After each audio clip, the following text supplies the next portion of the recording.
Jika imam pada saat sholat maghrib pada rakaat kedua lupa tahiyat awal dan makmum mengingatkan dengan kalimat subhanallah, lalu imam turun tahiyat, apakah makmum harus sujud sahwi sebelum dan sesudah salam? Kalau imamnya sujud sahwi maka ikut semuanya. Kalau imamnya tidak sujud sahwi maka tidak perlu ikut sujud sahwi, gitu kan?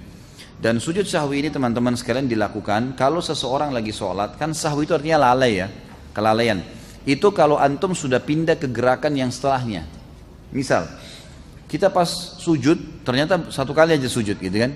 Tiba-tiba kita berdiri, subhanallah, pas kita duduk untuk berdiri ke rakaat yang setelahnya, kita teringat, kayaknya tadi sujudnya baru satu kali nih. Lalu kita sujud lagi, ini nggak butuh sujud sahwi. Tapi kalau antum sudah sempat berdiri, artinya sudah pindah ke gerakan yang setelahnya sudah sempurna, baru teringat, ini aja sujud sahwi. Ini aja sujud sahwi. Sujud sahwi juga dengan dua cara, ada yang dikerjakan sebelum salam, ada yang dikerjakan sudah salam. Kalau gerakan-gerakan yang keliru dalam sholat, lalai, lupa, gitu kan, teringat sebelum salam, misal antum pas rakaat keempat ragu, ini 4 atau 3 ya, lalu antum tambah 1 rakaat, karena kalau kita ngingat, ya, ragu 3 atau 4, kita cari rakaat yang paling sedikit, ambil 3 misalnya. Kata Nabi SAW, kalau kalian lupa 3 atau 4, pilihlah 3. Karena kalau seandainya pun dia sholat lebih 5, maka 4 rakaatnya sudah terpenuhi. Tapi kalau dia pilih yang ya lebih banyak, dianggap 4 ternyata kurang baru 3, maka akan kurang sholatnya. Gitu kan? Kita dianjurkan memilih jumlah yang lebih sedikit. Nah kalau teringat seperti ini sebelum salam, maka sujud sahwinya sebelum salam. Setelah baca tahiyat selesai, sujudlah 2 kali dan bacaannya adalah bacaan-bacaan sujud. Ya, boleh juga ada bacaan khusus seperti misalnya bacaan yang dibaca sebenarnya dalam sujud juga ya. Ya Allah, Allahumma laka sajadtu wa bika amantu wa laka aslamtu dan seterusnya. Itu ada doanya sendiri, bisa kembali kepada buku rujukan. Kemudian boleh juga membaca bacaan sujud, tetapi di antara 2 sujud tidak ada bacaan apa-apa. Sujud sahwi ya, sujud saja baca bacaan sujud kemudian duduk sebentar lalu sujud lagi. Jadi tidak membaca lagi Rabbighfirli warhamni dan seterusnya, gitu kan? Setelah itu berdiri baru salam sholat.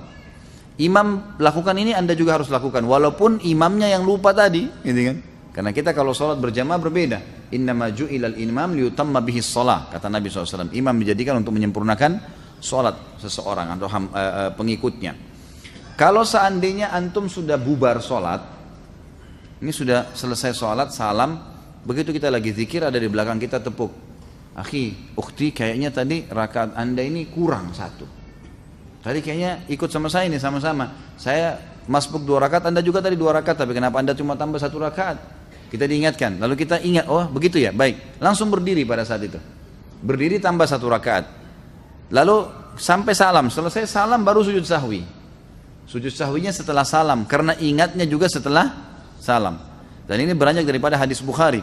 Nabi SAW pernah sholat asar 2 rakaat salam. Maka para sahabat diam semua, nggak ada yang nyaut. Tapi mereka bimbang, kok jadi 2 rakaat asar nih, gitu kan? Sampai Nabi SAW berzikir, Nabi SAW tidak ingat rupanya. Sampai berzikir, habis selesai zikir, tradisi Nabi SAW habis zikir, langsung berdiri pergi ke pintu masjid, lalu menunggu sahabat-sahabat yang mengeluh. Atau yang menyampaikan apa sesuatu permintaan dan seterusnya. Ada satu sahabat mendekati mengatakan, ya Rasulullah, apakah turun wahyu? Ada wahyu baru turun mengubah asar jadi 4 menjadi 2, gitu kan? Atau Anda lupa? Kata Nabi SAW, tidak ada wahyu turun dan saya tidak lupa. Nabi yakin sekali SAW dengan hikmah Allah tentunya ya, agar mengajarkan kepada kita bagaimana caranya kalau terjadi seperti ini. Maka Nabi SAW memegang tangan sahabat tersebut, mengajaknya masuk ke dalam masjid. Kebetulan sahabat-sahabat yang lain belum bubar. Maka kata Nabi SAW, benarkah yang orang ini katakan, kalau saya tadi cuma sholat 2 rakaat, serentak mengatakan benar ya Rasulullah. Maka beliau langsung menghadap kiblat, lalu beliau mengerjakan 2 rakaat sampai salam. Setelah salam baru beliau sujud sahwi, karena mengingatnya setelah salam.